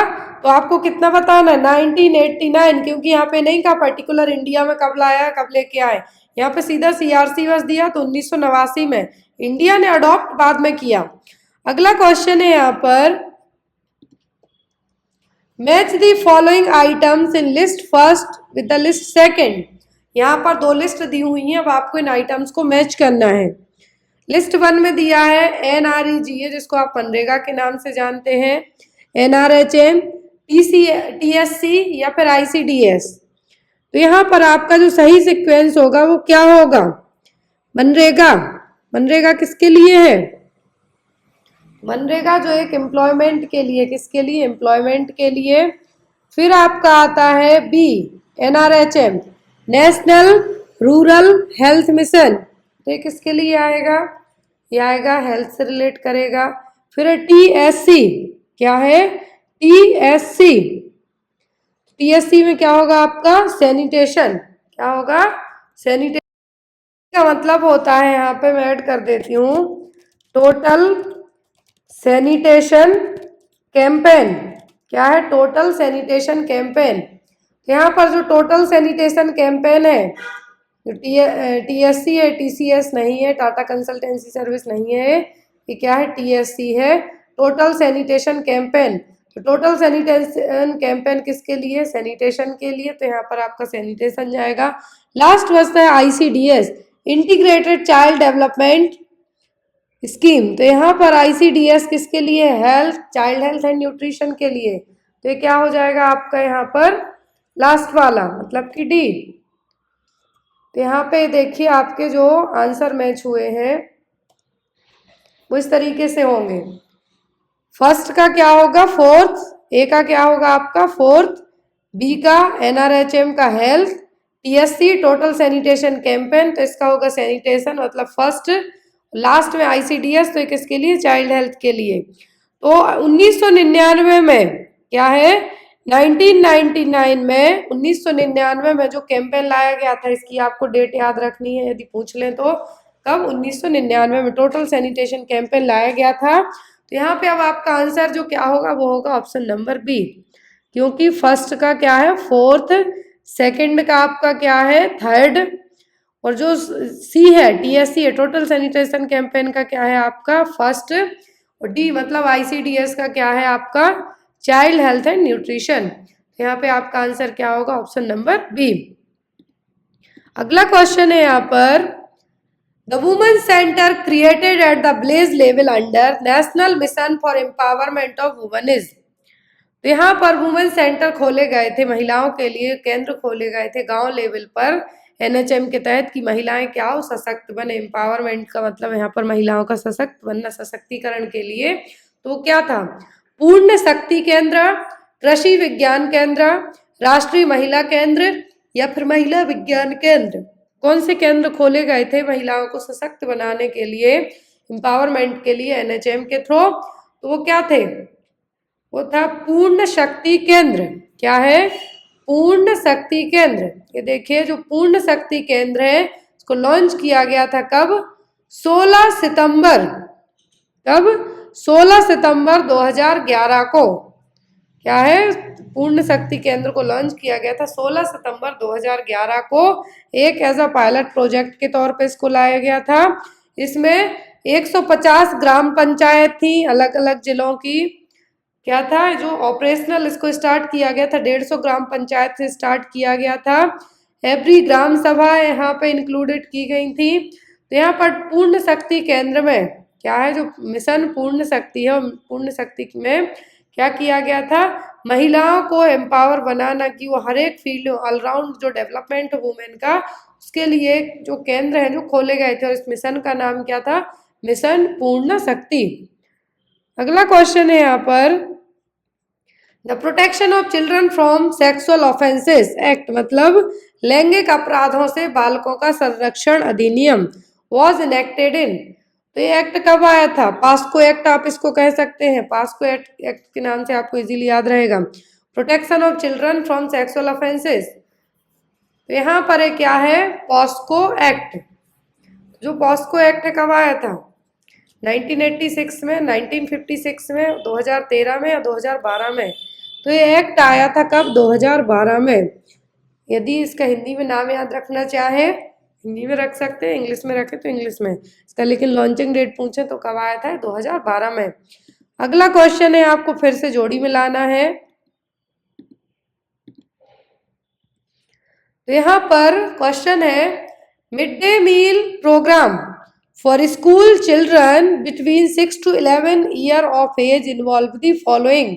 तो मिड डे मील प्रोग्राम जो कि 1995 में आया था, इस प्रोग्राम के तहत 6 से 11 साल के बच्चे हैं किन चीजों में इन्वॉल्व होंगे, monitors growth of the children, provide 450 kilo calories and 8 to 12 gram protein per day, provide hot cooked meals, provide timely immunisation, improve school attendance. तो जो मिड डे मील प्रोग्राम 1995 में आया था, इस प्रोग्राम के तहत है जो आपका सही सीक्वेंस क्या होगा, यहाँ पे जो आप कोड दिए हुए हैं कि सही क्या होगा, ऑप्शन में फर्स्ट ऑप्शन है सेकंड, थर्ड एंड फोर्थ सही है, या फिर सेकंड, थर्ड एंड फिफ्थ सही है, या फिर फर्स्ट, सेकंड, फिफ्थ सही, या फिर सेकंड, फोर्थ एंड फिफ्थ सही है। सही आपका क्या होगा, तो मिड डे मील प्रोग्राम में जो कैलोरी है वो बिल्कुल सही बताई गई है कि कितना, 450 किलो कैलोरी। क्या है, 450 किलो कैलोरी और 8 से 12 ग्राम प्रोटीन पर डे के हिसाब से प्रोवाइड किया जाएगा, ये भी सही है। गर्म खाना दिया जाता है, ये भी सही है। लेकिन इम्यूनाइजेशन का हिस्सा मिड डे मील प्रोग्राम का हिस्सा नहीं है, तो ये नहीं होगा यहाँ पे आपका। अब इम्प्रूव स्कूल अटेंडेंस से बिल्कुल होगा कि बच्चे जब स्कूल आएंगे सुबह से तो उनको खाने पीने के लिए दिया जाएगा, उनका जो न्यूट्रिशन है उसका भी ध्यान रखा जाएगा, तो बच्चे अपने आप स्कूल जाएंगे। तो स्पेशली जो गांव लेवल पे आप जाके देखिए, क्योंकि ये जब ये चीज़ें आप बेसिक लेवल पे देखेंगे तो ये प्रोग्राम रटने की आपको ज़रूरत ही नहीं पड़ेगी। तो यहाँ पर मिड डे मील प्रोग्राम के तहत क्या किया गया था कि जो 6 से 11 साल तक के बच्चे, क्योंकि बिलो 6 ईयर के आंगनवाड़ी में कवर हो जाते हैं, 3 to 6 ईयर के बच्चे आंगनवाड़ी में कवरेज उनको मिलेगी बेनिफिशियर्स के तौर पे। अब 6 से 11 साल के बच्चों को जो मिड डे मील प्रोग्राम के तहत उनको कवर किया गया, तो यहाँ पर 450 किलो कैलोरीज और 8 से 12 ग्राम प्रोटीन दिया गया, गर्म खाना दिया गया, और स्कूल अटेंडेंस में भी इम्प्रूव देखने को मिलेगा। तो यहाँ पर आपके जो सही पॉइंट कौन से हैं, सेकंड वाला सेकेंड, थर्ड एंड फिफ्थ। तो आपका आंसर क्या होगा? Option number B. और जो मिड डे मील प्रोग्राम 1995 में लाया गया था, न्यूट्रिशनल प्रोग्राम है, बट आफ्टर दैट इसका नाम बदल दिया गया। याद रखना है आपको। अब यदि आप स्कूल जाके चेक करेंगे तो वहाँ पर मध्याह्न भोजन के नाम से पता नहीं चलेगा, ये होगा पीएम पोषण स्कीम। किस नाम से? पीएम पोषण स्कीम या फिर पीएम पोषण अभियान, जो कि प्राइम मिनिस्टर मोदी जी ने इसी का नाम बदल के क्या कर दिया गया है? पीएम पोषण स्कीम 2018 में इसको अपडेट कर दिया गया है। जो राजस्थान का जो झुंझुनू डिस्ट्रिक्ट है, वहाँ से इसको मोदी जी ने क्या किया था? रीअपडेट किया था। तो यहाँ पर इस स्कीम का नाम याद रखें। क्या नाम है इसका? पीएम पोषण स्कीम, जो कि 2018 में झुंझुनू डिस्ट्रिक्ट से लॉन्च कर दी गई थी री अगेन। तो 1995 में मिड डे मील आया था स्कूल एज चिल्ड्रंस के लिए। तो यहाँ पर लेकिन इस जो प्राइम मिनिस्टर का जो पोषण अभियान है, जैसे यहाँ पे कहा कि इसका नाम बदल के रख दिया गया मिड डे मील प्रोग्राम। फिर इस पोषण अभियान में आंगनवाड़ी, जो मदरसा है, जो मस्जिद वगैरह हैं, जो अपर प्राइमरी स्कूल है, यहाँ पे उन सबको कवर किया गया। अगला क्वेश्चन है early childhood education for 3 to 6 years age group children scheme function under. तो जो 3 से 6 साल के बच्चों की जो एजुकेशनल है वो कौन सी स्कीम के अंदर होगा? सर्व शिक्षा अभियान। एक जो आपने देखा है पेंसिल बनी रहती है, उसके ऊपर बच्चे बैठे होते हैं, तो ये आपने देखा होगा कि जो 5th क्लास तक के स्कूल होते हैं, 1st से 5th तक, उसमें बना होता है जनरली। फिर Rajiv Gandhi education programme, universalisation of elementary education, Shishu Vidya योजना। तो यहाँ पर किस एजुकेशनल प्रोग्राम में यहाँ पर 3 से 6 साल के बच्चों को कवर किया जाएगा? 3 से 6 साल के बच्चों की एजुकेशन कौन सी कहलाती है? Elementary education. या फिर आप इसको कह सकते हैं कि जो 3 से 6 साल के बच्चों की एजुकेशन कहाँ पे कंप्लीट हो जाती है? जो प्री स्कूल होते हैं वहाँ पर, जैसे play group, nursery, LKG, UKG। City में देखेंगे तो प्राइवेट स्कूल होंगे, लेकिन गांव लेवल पे सब आंगनवाड़ी सेंटर के बच्चों वाला है। जो अर्ली चाइल्डहुड एजुकेशन है, किस स्कीम में होगी? Universalisation of elementary education. अब जो यहाँ पर शिशु विद्या योजना है, या फिर आप इसको शिशु विकास योजना के नाम से याद रखेंगे, तो ये 2019 में आई थी। यहाँ पर एक क्या है? शिशु विकास योजना 2019 में आई थी। यहाँ पर एक किसके लिए थी? 5 to 16 ईयर्स के बच्चों के लिए। इसके लिए 5 to 16 ईयर्स के बच्चों के लिए योजना लाई गई थी। यहाँ पर आपको यदि जो आपका आंसर है वो क्या होगा? आपको शिशु विकास योजना के बारे में पूछा जाए तो आपको क्या बताना है कि ये 5 से 16 साल के बच्चों के लिए है, एजुकेशनल स्कीम है। ये भी 2019 में आई थी। और यदि 3 से 6 साल के बच्चों में, तो शहर के लेवल पे मैंने बताया कि जो किंडरगार्टन स्कूल होते हैं वहाँ पर। लेकिन यदि आपको सर्व शिक्षा अभियान, क्या है? सर्व शिक्षा अभियान की हम बात करें, ये SSA नाम से आपको आ सकता है, SSA नाम से आ सकता है। तो यहाँ पर क्या है? यहाँ पर आपको सर्व शिक्षा अभियान के नाम से इसको याद रखना है, जो कि 2001 से 2002 के बीच में लॉन्च की गई थी। इंडियन जो गवर्नमेंट है, लोकल सेल्फ गवर्नमेंट के थ्रू स्टेट वाइज इसको लॉन्च किया गया था। तो यदि इसका यहाँ पे आपसे पूछें तो कब आई थी ये? 2001 से 2002 के बीच में। अगला क्वेश्चन है यहाँ पर इंटीग्रेटेड चाइल्ड प्रोटेक्शन स्कीम। क्या है? Integrated child protection scheme was launched in which year? तो जो इंटीग्रेटेड चाइल्ड प्रोटेक्शन स्कीम है कब लाई गई थी? ऑप्शन में है आपको 2009 से 2010, 2012 से 2013 के बीच में, 2005 से 2006 के बीच में, या फिर 2008 से 2009 के बीच में। कब लाया गया था इस स्कीम के लिए? तो ये जो यहाँ पर ये स्कीम है, क्या है? ये स्कीम लाई गई थी किन बच्चों के लिए? In need of care and protection जो अर्बन और स्लम एरिया, अर्बन और सेमी अर्बन एरियाज के बच्चे हैं उनके लिए ये स्कीम लाई गई थी। इसका नाम क्या था? Integrated child protection scheme. Short form में भी याद रखना है आपको, एग्जाम में आपको या तो इसका पूरा नाम भी पूछ सकते हैं, ICPS, integrated child protection scheme. तो इस स्कीम को लाया गया था कब?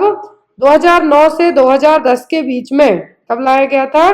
2009 से 2010 के बीच में। इसका एम क्या था? ये यहाँ पर क्या है?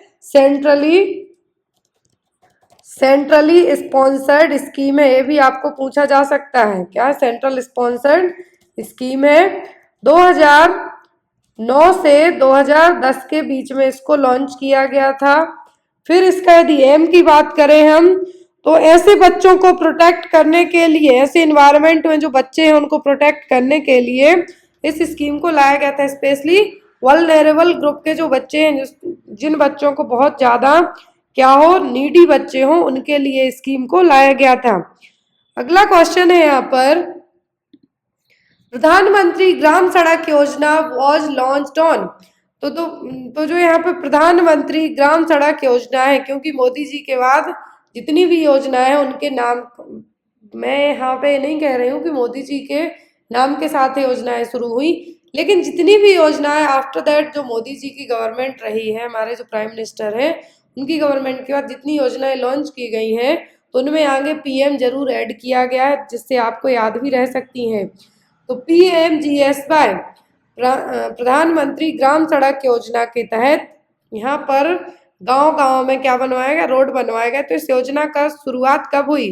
अक्टूबर 2000, दिसंबर 25, 2000, जनवरी 26, 2000 या फिर अगस्त 15, 2001। जो ग्राम सड़क योजना है, क्या है? ग्राम सड़क योजना है, ये कनेक्टिविटी के लिए बनाई गई। किसके लिए? कनेक्टिविटी के लिए इस स्कीम को लाया गया था कि जो अलग अलग जगह के रोड्स हैं, जो कनेक्टिविटी है, जो गांव के रोड है, रूरल एरिया से कनेक्ट करें, और ये उन गांव में बनाई गई जहां पर 500 से ज़्यादा पॉपुलेशन हो। याद रखना है, इस स्कीम को सबसे पहले इम्प्लीमेंट कहाँ किया गया? जिस गांव में 500 लोग से ज़्यादा लोग हैं वहां पर इस स्कीम को बनाया गया था, स्टार्टिंग किया गया था इसको। यहाँ पर जो PMGSY योजना है, यदि इसका लॉन्च पूछे तो लॉन्च कब हुई? दिसंबर 25, 2000 में। कब? 25 दिसंबर सन 2000 में इस स्कीम को लॉन्च किया गया था। PMGSY योजना, प्रधानमंत्री ग्राम सड़क योजना। तो यहाँ पर provide all weather road connectivity to the unconnected habitats, जहाँ पर भी लोग रहते हैं यहाँ पर कनेक्टिविटी नहीं है। और ऐसे बात बहुत ही अच्छी है कि लास्ट 10 से 15 सालों में ही इतनी ज़्यादा, इवन जो गांव एरिया थे वहाँ पर भी इवन बहुत कम पॉपुलेशन, बट वहाँ पर रोड है जो अच्छी बन चुकी है। अगला क्वेश्चन है, during which 5-year plan was integrated child development services launch. तो ICDS आपको पता है कि कब लॉन्च हुआ। अब लेकिन यहाँ पे पूछा कि कौन सी पंचवर्षीय योजना चल रही थी जब ICDS को लॉन्च किया गया? 6th 5-year plan, 4th 5-year plan, 7th 5-year plan या फिर 5th 5-year प्लान? कौन सी पंचवर्षीय योजना चल रही थी जब ICDS लाया गया? तो आपको पता है कि इंटीग्रेटेड चाइल्ड डेवलपमेंट स्कीम लाया गया 1975 में, 1975 में। कब? 1975 में। और इस प्रोग्राम को लॉन्च किसने किया था? तो प्राइम मिनिस्टर उस टाइम पर थी इंदिरा गांधी जी। कौन थी? तो यहाँ पर ICDS को यदि लॉन्च पूछे तो कब हुआ? 1975 में। किसने किया? प्राइम मिनिस्टर इंदिरा गांधी जी ने। आपको ये नाम याद रखना है, एग्जाम में आपको आ सकता है। अब यहाँ पे हम देखते हैं कि पंचवर्षीय योजनाएं कब आई, क्योंकि जब तो पता चलेगा। तो ये जो पंचवर्षीय योजना की बात की गई, ये हुआ था 5th में। कब? 5वीं पंचवर्षीय योजना में ICDS को लॉन्च किया। को पता होना चाहिए कि जो योजना है, क्या है यहाँ पर, ये जो स्कीम है पंचवर्षीय योजना वाली स्कीम, तो यहाँ पर इस स्कीम को किसके थ्रू, जो 5वीं पंचवर्षीय योजना में क्या हुआ? ICDS लॉन्च किया गया। कब? 2 अक्टूबर 2 अक्टूबर 1975 में। ठीक है, इसको ये याद रखें कि 2 अक्टूबर 1975 में जो प्राइम मिनिस्टर इंदिरा गांधी थी उन्होंने आईसीडीएस को लॉन्च किया था। अब यहाँ पर पंचवर्षीय योजनाओं की हम बात करें तो पंचवर्षीय योजनाएं, तो पहली पंचवर्षीय योजना थी, पंचवर्षीय मतलब एक योजना 5 साल के लिए, 1951 से 1956 तक चली। कब? 1951 से 1956 तक चली। एम क्या था इसका? पूरे तरीके से खेती पे ध्यान दिया गया। किस पर? खेती पे ध्यान दिया गया। दूसरी पंचवर्षीय योजना आई 1956 से 1961 में, इसमें इंडस्ट्रियल डेवलपमेंट पे फोकस किया गया। तीसरी जो पंचवर्षीय योजना है 1961 से 1966 में, इसमें self sufficiency in food, self sufficiency in economy, दोनों पर फोकस किया गया। फिर चौथी आई 1969 से 74 के बीच में। फिफ्थ थी 1975 टू 79 के बीच में। जैसा क्वेश्चन में कहा गया है कि कौन सी पंचवर्षीय योजना के बीच में इसको लॉन्च किया गया, तो हमने क्या कहा यहाँ पर? 5वीं पंचवर्षीय योजना, क्योंकि 5वीं पंचवर्षीय योजना का जो ड्यूरेशन था वो क्या था? 74 से 79 के बीच में। इसमें गरीबी को दूर भगाने का ऑब्जेक्ट रखा गया था। 6th नंबर की थी 1980 टू 85 तक, 7th 85 टू 90 तक। फिर 2 साल का यहाँ पर जो ब्रेक रहा, इसी में एक्सटेंशन रहा। तब आई फिर 8वें नंबर की 1992 से 1997, फिर 1997 से 2002 तक रही है, फिर 2002 से 2007 तक रही है। फिर जो लास्ट योजना रही हमारी 2012 से 2017 के बीच में। आफ्टर 2017 नीति आयोग आ गया। उसके बाद पंचवर्षीय योजना का काम है जो उसी के अंडर में पूरा कवर अप किया गया और उसी के थ्रू आगे बढ़ाया गया। अगला क्वेश्चन है, when Indian government has adopted family planning programme. तो क्वेश्चन सॉरी फॉर दैट हम कल भी पढ़ चुके हैं, बट कोई नहीं। तो हमारा जो भारत सरकार ने फैमिली प्लानिंग प्रोग्राम को अडॉप्ट कब किया था?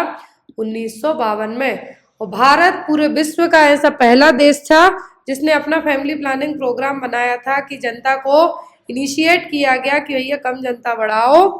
फैमिली प्लानिंग प्रोग्राम का टारगेट यही होता है, एक मकसद होता है कि जो फर्टिलिटी रेट है उसको हमें कम करना है, जनता बढ़ रही है उसको कैसे कम किया जाए। कम किया जाए का मतलब ये नहीं कि बच्चे हो रहे हैं उनको मार दो या कुछ भी, ये नहीं। फैमिली प्लानिंग नॉर्म्स को अपनाना है कि बच्चे पैदा कम करो, दो बच्चे अच्छे। नेक्स्ट है यहाँ पर, in which year the government of India launch the reproductive and child health programme. तो आरसीएच प्रोग्राम को गवर्नमेंट ने कब लॉन्च किया था? 1994, 1995, 1996 या फिर 1993 में। तो जो reproductive and child health programme है, इसको जो इसके पहले क्या था? CSSM प्रोग्राम था, child survival safe motherhood programme. But उसके रिप्लेसमेंट में क्या आ गया? Reproductive and child health programme. इसकी 2 फेज आई, एक आई 2005 में, पहली आई 1995 में। आपको डेट याद रखनी है, एग्जाम में बहुत क्वेश्चन आते हैं। मेन एम इसका यही होता है रिप्रोडक्टिव चाइल्ड हेल्थ का, कि जो बच्चे हैं, प्रेग्नेंट लेडीज हैं, उनमें क्या करना है? हमें मैटरनल मोर्टेलिटी रेट को कम करना है।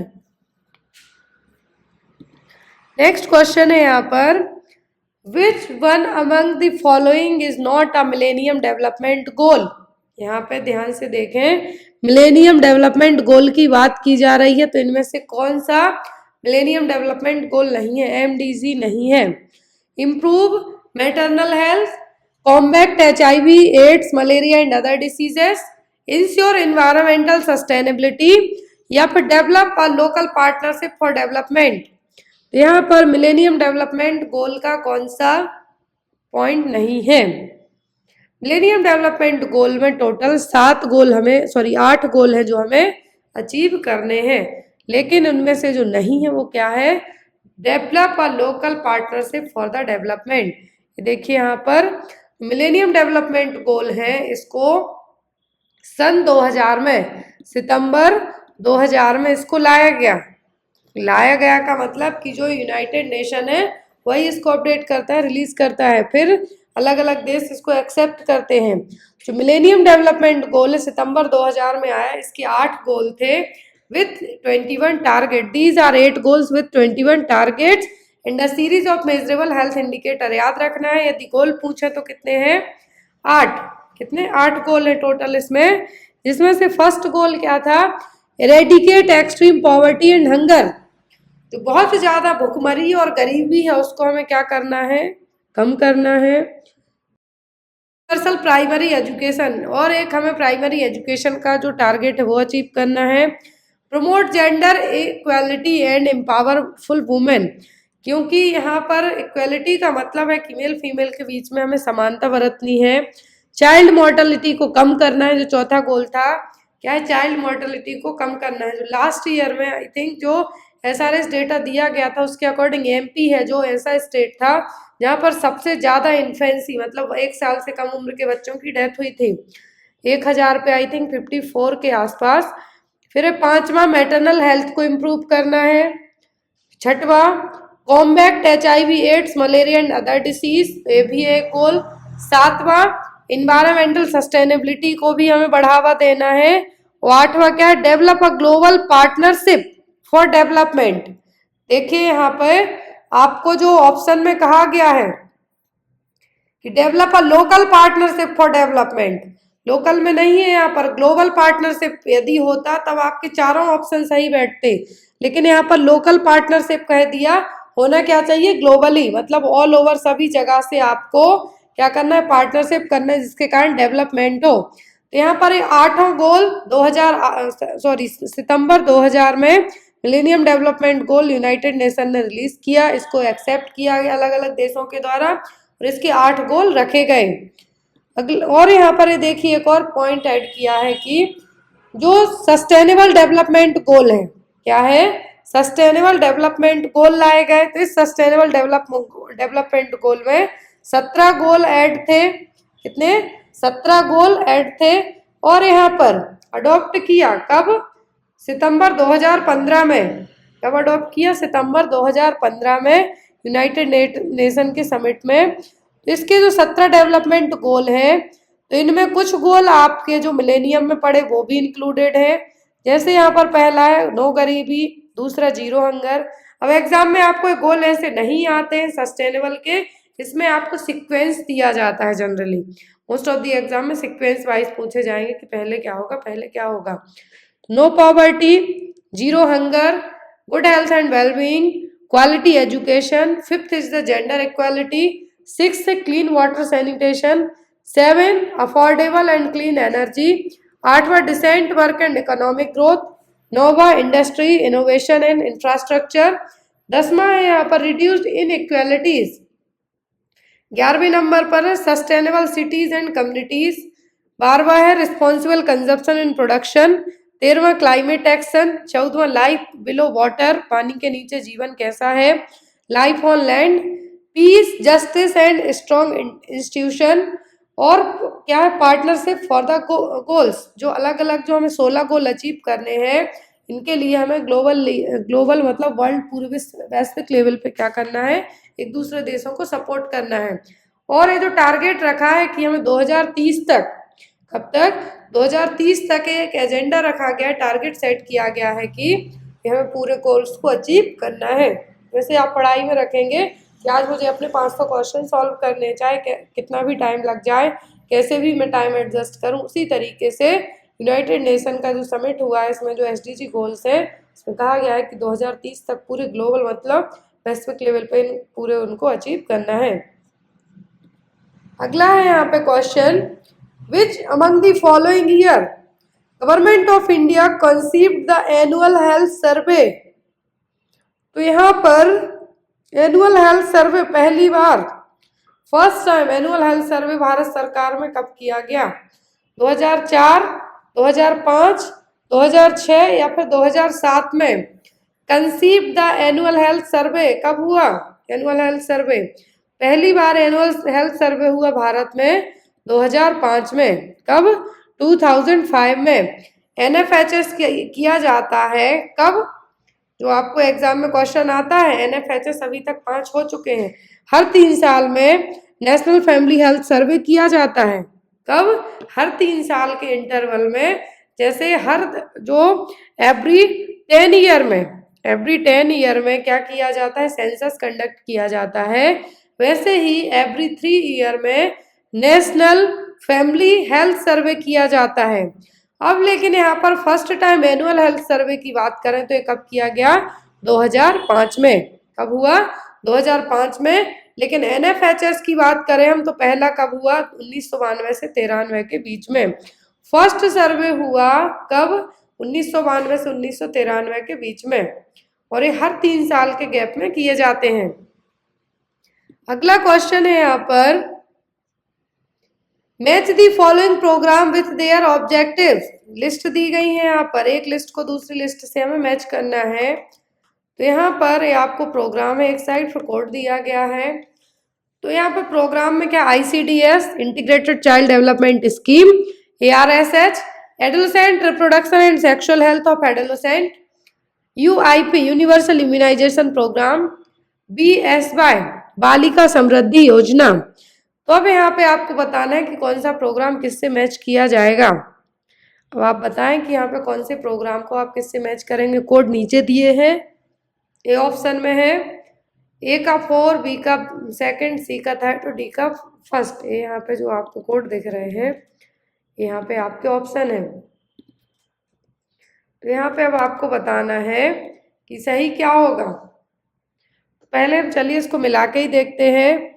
ICDS integrated child development scheme ये किसके लिए है? तो यहाँ पे आपकी आएगी न्यूट्रिशन। UIP यूनिवर्सल इम्यूनाइजेशन, तो यहाँ पर इसका यही रहेगा, सी। बालिका समृद्धि योजना, बालिका समृद्धि योजना क्या है? ये आई थी गर्ल्स चाइल्ड के लिए, तो यहाँ पर ये था आपका डी। फिर है ARSH, तो sexual and reproductive health of adolescent, यहाँ पर ये क्या है? जो सेक्सुअल एंड रिप्रोडक्टिव हेल्थ है किसके लिए है? यहाँ पर ये पूरा क्या है? यहाँ पर ये जो वाला सेक्शन है सेकंड वाला, यहाँ पर है इसी का है। तो यहाँ पे आपका आंसर क्या बनेगा? फर्स्ट का 4th, यहाँ पे देखिए आप, ए का 4th कहाँ दिया गया है? बी का 2nd, सी का 3rd ही है और डी का 1st। That means your correct answer is A. क्या होगा? ऑप्शन नंबर ए, क्योंकि ICDS प्रोग्राम न्यूट्रिशन से रिलेट करेगा। Adolescent reproductive and sexual health मतलब ARSH programme sexual and reproductive health of adolescent के लिए रहेगा। यूनिवर्सल इम्यूनाइजेशन प्रोग्राम होगा इम्यूनाइजेशन के लिए। जो बालिका समृद्धि योजना है एजुकेशन ऑफ गर्ल्स चाइल्ड के लिए। अगला क्वेश्चन है यहाँ पे, DOTS in a national program to address. जो डॉट्स है किस प्रोग्राम के लिए है? मलेरिया, फाइलेरिया, ट्यूबरक्लोसिस या जैपनीज इंसेफ्लाइटिस। डॉट्स है किसके लिए? टीबी के ट्रीटमेंट के लिए। डॉट्स को लॉन्च कब किया गया ट्यूबरक्लोसिस ट्रीटमेंट के लिए? 1993 में, 1993 में। और यहाँ पर डॉट्स से यदि आपको मेडिकेशन पूछी जाए, देखिए मैंने यहाँ पे थोड़ा सा बड़ा कर दिया इस इमेज को ताकि आपको समझना इजी रहे। तो डॉट्स में 2 कैटेगरी की ड्रग होती है, एक आती है रेड कलर का जो बॉक्स होगा, दूसरा होगा ब्लू कलर का।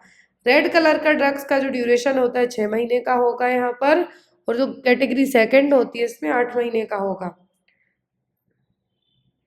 नेक्स्ट क्वेश्चन है यहाँ पर, which is not a part of the goal of national population policy 2000। तो नेशनल पॉपुलेशन पॉलिसी 2000 का जो गोल कौन सा नहीं है?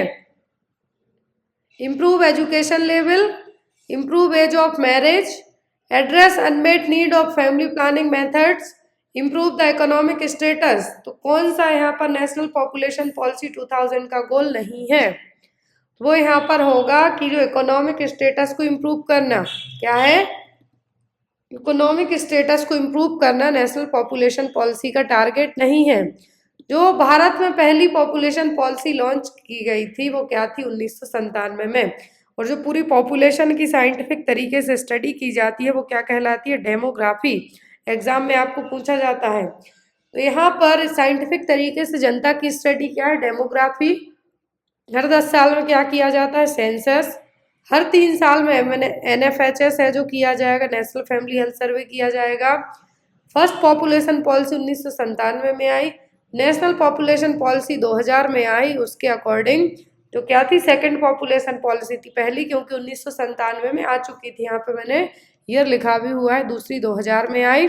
और इसके तहत जो अनमेट नीड्स थी, कॉन्ट्रासेप्शन को लेके, हेल्थ केयर इंफ्रास्ट्रक्चर को लेके, हेल्थ पर्सनल को लेके, इंटीग्रेटेड सर्विसेज प्रोवाइड कराना, चाहे वो रिप्रोडक्टिव हेल्थ हो या मैटरनल हेल्थ हो या चाइल्ड हेल्थ केयर सिस्टम हो, तो इसको, तो यहाँ पे जो सेकंड पॉलिसी है उसके तहत जो टारगेट यहाँ पे नहीं था, एम नहीं था, वो क्या था, इम्प्रूव द इकोनॉमिक स्टेटस।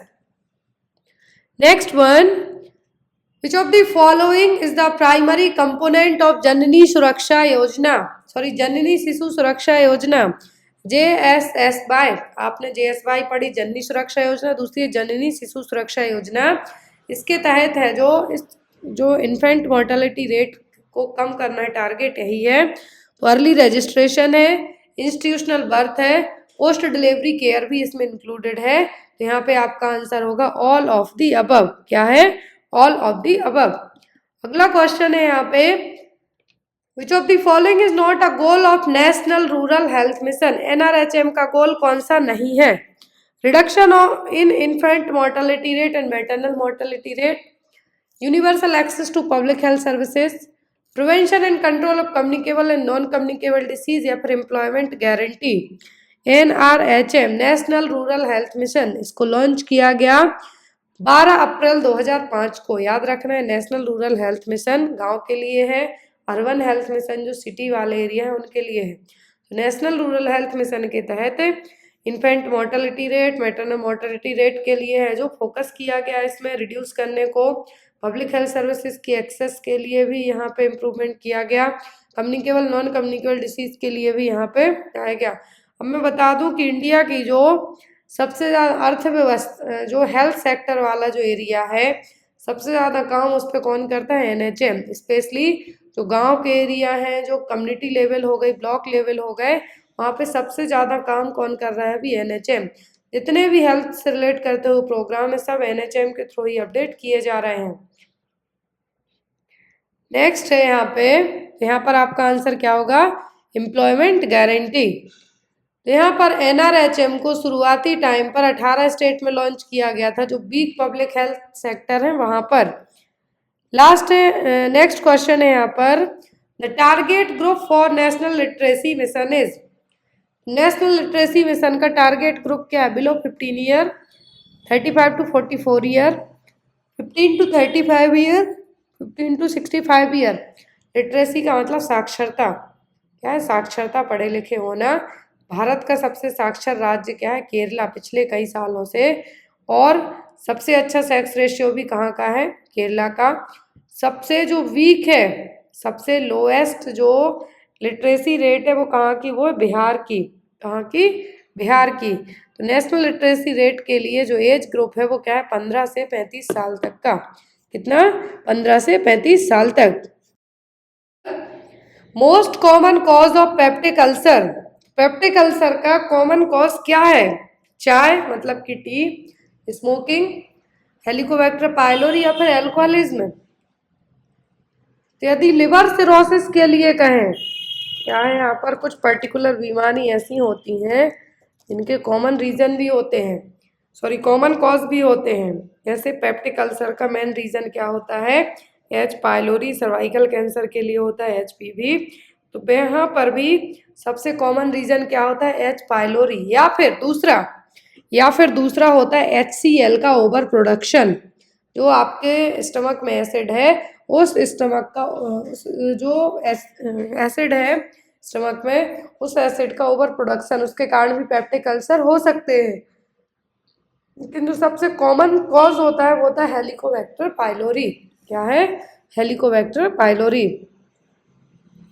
अगला क्वेश्चन है यहाँ पर, most serious complication of fracture, यदि किसी की हड्डी टूट जाए, फ्रैक्चर हो जाए, सबसे सीरियस कॉम्प्लिकेशन क्या डेवलप होगा, सेप्टिसीमिया मतलब ब्लड में इन्फेक्शन होना, ब्लीडिंग, फैट एम्बोलिज्म, या फिर डिहाइड्रेशन। क्या है जो कॉमन और सीरियस कॉम्प्लिकेशन डेवलप हो सकता है? तो जो सीरियस कॉम्प्लिकेशन होगा फ्रैक्चर के बाद वो होगा फैट एम्बोलिज्म। क्या है, फैट एम्बोलिज्म। और किस तरीके से, It is a piece of intravascular fat that load within a blood vessel and cause a blockage of blood flow. Generally होगा क्या कि जब जो लॉन्ग बोन्स में फ्रैक्चर होगा तो फैट आपके जो ब्लड में फैट फ्लो अप हो रहा है, लेकिन यहाँ पर फ्रैक्चर के कारण जो ब्लड का फ्लो है वो भी डिस्टर्ब होगा इन केस। तो यहाँ पर लंबी हड्डियों में यदि फ्रैक्चर होता है लॉन्ग बोन्स में, तो ये एम्बुलाई क्या होंगे, फ्लो होके कहीं पे ब्लॉकेज करने का काम कर जाएंगे, और इसी ब्लॉकेज को क्या कहेंगे आप, सीरियस कॉम्प्लिकेशन ऑफ फ्रैक्चर। तो यहाँ पर आपका आंसर क्या होगा, फैट एम्बोलिज्म। अगला क्वेश्चन है यहाँ पर, the highest concentration of HIV virus found in. तो सबसे ज्यादा HIV वायरस कहाँ मिलेगा आपको, सलाइवा में, ब्लड में, CSF में या फिर सीमेन में। हाईएस्ट कॉन्सेंट्रेशन की बात की जा रही, मिलेगा इन सब में जो यहाँ पे दिए हुए हैं। सलाइवा में ना के बराबर होगा, लेकिन सीमेन में हो सकता है, CSF में भी बहुत रेयर रहेगा, लेकिन सबसे हाईएस्ट कॉन्सेंट्रेशन होगा कहाँ पर, ब्लड में। कहाँ पर, ब्लड में। Next one, self care theory was developed by. तो सेल्फ केयर थ्योरी है किसने दी थी, डोरेथिया ओरेम, मार्था रॉगर्स, कैलिस्टर रॉय या फिर नन ऑफ द अबव। इनकी थ्योरी अलग अलग तरीके से आपको एग्जाम में आती हैं, अलग अलग तरीके से एग्जाम में थ्योरीज आती हैं इसकी। तो सेल्फ केयर थ्योरी है, इसको किसने दिया था, डोरेथिया ओरेम ने। किसने, डोरेथिया ओरेम ने। सेल्फ केयर थ्योरी और सेल्फ केयर डेफिशिएंट थ्योरी ये दी गई थी, एक मॉडल है नर्सिंग का, डोरेथिया ओरेम ने इसको दिया था कि जो भी according to that theory individuals freely and deliberately initiate and perform on their own behalf, अपनी लाइफ, अपनी हेल्थ और अपनी वेलबीइंग के लिए आपको खुद काम करना होगा, ना कि कोई और आके करेगा। सेल्फ केयर का मतलब है अपनी खुद की देखभाल, आपकी खुद की हेल्थ, आपकी खुद की लाइफ, आपकी खुद की वेलबीइंग, इन सब पे आपको ही काम करना होगा। इसीलिए इस थ्योरी का नाम क्या दिया गया, सेल्फ केयर थ्योरी और self care deficient theory, that is given by the Dorothea Orem. Next one है रिसाइक्लेबल प्लास्टिक वेस्ट, जिसमें IV ट्यूब्स हैं, कैथेटर्स हैं, should be segregated in which colour of plastic bag. यहाँ पर IV tube catheters की बात की जा रही है, तो ये किस कलर के बैग में है जो क्या किए जाएंगे, सेग्रीगेट किए जाएंगे, ब्लैक, ब्लू, रेड या फिर येलो में। किस कलर के बैग में जाएंगे, तो ये जाएंगे रेड कलर के बैग में। किसमें, रेड में। For 30 to 65 year age group female pap test should be done every year.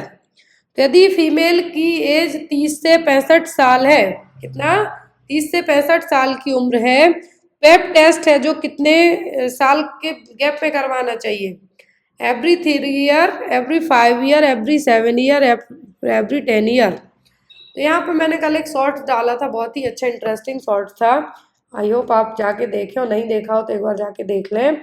यदि जो स्टार्ट कब से कराना है, स्टार्ट है जो पेप स्मीयर के लिए, एज क्या है यहाँ पर, 21 से लेके 30 ईयर तक, 30 ईयर्स एवरी 3 ईयर, हर 3 साल के गैप में। लेकिन 30 to 65 ईयर्स में, 30 to 65 ईयर की एज में कब कराना है, 5 साल में, एवरी 5 ईयर के गैप में। क्लियर, याद रखें, दोनों चीजें बहुत इंपॉर्टेंट हैं। और ये पेप स्मीयर क्यों कराना है, पेप स्मीयर टेस्ट है जो कि स्क्रीनिंग टेस्ट है, इसको इसलिए करवाया जाता है कि यदि इनकेस सर्वाइकल कैंसर के जो अभी नाउअडेज बहुत सारे केसेस आ रहे हैं, अभी रिसेंट में एक जो एक्ट्रेस है उन्होंने अपनी फेक डेथ की न्यूज़ तक रिलीज कर दी थी कि उनकी सर्वाइकल कैंसर से डेथ हो गई। उनके ऊपर बहुत सारे केसेस भी दर्ज है जो हो चुके हैं, और ये होना भी चाहिए, क्योंकि इस तरीके से आप अपनी डेथ को एक एज अ जोक की तरह प्रेजेंट नहीं कर सकते कि आप अवेयरनेस के लिए खुद को मार दो, तो ऐसा बिल्कुल सही नहीं है अकॉर्डिंग टू मी। तो यहाँ पर पेप स्मीयर टेस्ट करवाया जाता है किसके लिए, सर्वाइकल कैंसर को जो सर्वाइकल कैंसर की स्क्रीनिंग के लिए, इसके लिए सर्वाइकल कैंसर की स्क्रीनिंग के लिए। अभी रिसेंट में जो बजट पास किया गया है, 1 फरवरी को हर साल जो बजट आता है हमारा एनुअल बजट, उसमें निर्मला सीतारमण जी हमारी फाइनेंस मिनिस्टर, उन्होंने कहा है कि आयुष्मान भारत योजना के तहत जो योजना है उसके तहत सर्वाइकल कैंसर के लिए जो HPV वैक्सीन है, सर्वाइकल कैंसर के लिए क्या लगती है? HPV vaccine.